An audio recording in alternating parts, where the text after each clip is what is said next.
So we bring them down, and I think it's going to be a self-start for the kids in this one. So should be a cracking race. White flag's out.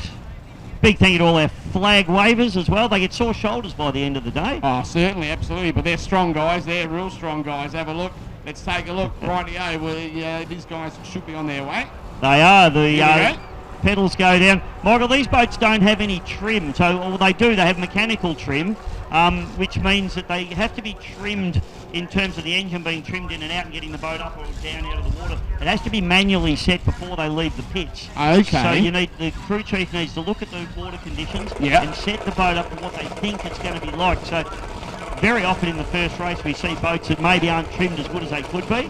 I'm just watching all the boats go through there now, and I think the only one that's probably... So you can see the front three boats there. It's Ecstatic in front, back to Intruder, and then Outa Control. All those boats running very clean at the tail. You can see the Little Nutz boat just at the back of the field, just running a little bit flatter and a little bit wetter, which means they've got a little bit more in trim on the boat. So I think they'll be looking at trying to get that sorted out. That's a much better setting for rough water, but at the moment the track's very nice. Okay, and that makes sense. I understand where you're coming from. Well done. Great explanation of what goes on.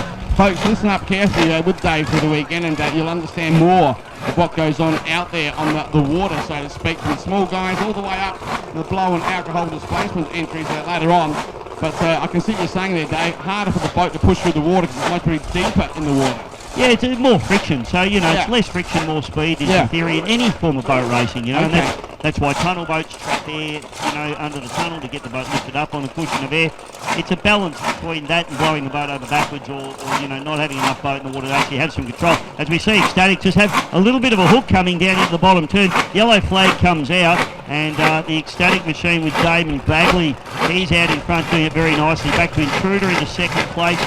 Then the Little Orange machine, which is a boat that I haven't seen before, mate, the Outa Control, but it is Darcy Phelps. I've seen Darcy run around in some different boats before. That's a new boat, I assume, to that team, or maybe a re-livery or something along those lines. Could be, yeah, could be. And Ellen Idri's got up and going, mate, so she's at least going to get this one final lap done as she comes through in the BNR, just behind young Andy Cameron. Yeah. Absolutely. I tell you what, she's not a bad driver too. She went out nice and wide, but so smooth. But the best thing is she's got the machine going, so she's a bit more happier now. She will be happy. She'll be pretty dirty on missing the first three laps. But the boat's trimmed well, and she actually blasts past Andy Cameron. I've just noticed that now on the inland end as she turns the boys, and she's swept past one of those guys. Here's the checkered flag, though, coming up for the winner of the second round here this morning. Damon Bagley takes a win, ladies and gentlemen, in the Ecstatic. Back to the Intruder machine with Deegan Phelps. And then into third place, it's going to be the Outa Control with Darcy Phelps. So a ripping run from those three kids. And then down the back straight away, have a look at Ellen Idri, absolutely on the hard charge down the back chute, Michael. Yeah, no, absolutely. You can see she's on a mission, maybe a little bit too late, obviously, with the problem she had.